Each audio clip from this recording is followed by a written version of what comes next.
Hey everybody, this is Kim Sieber with Hot Pepper Communications. We specialize in writing, editing, and social media management.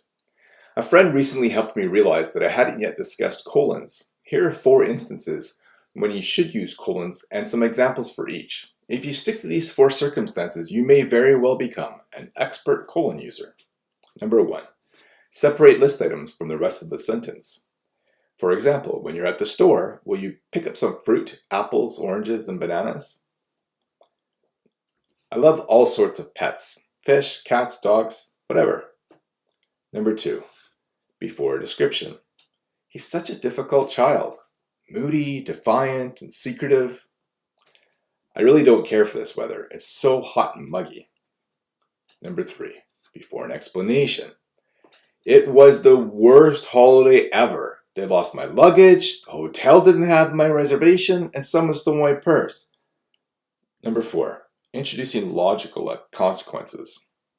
There was only one explanation. His mom's special friend was actually his dad. And of course, you use it in formatting time, as in format 420, or Bible references, as in John 3:16. And for separating title and subtitles, as in Star Wars Episode 4, A New Hope. And finally, setting off dialogue from speakers in the film and theater scripts.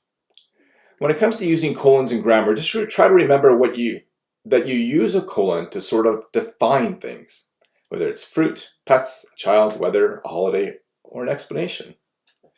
Are you aware of any other legitimate uses of the semicolon? Put them in the comments below. Thanks for watching. Please subscribe to my channel, like my video, share my video. You can follow me online at hotpepper.ca, and I'm also on social media on Facebook, Twitter, and LinkedIn.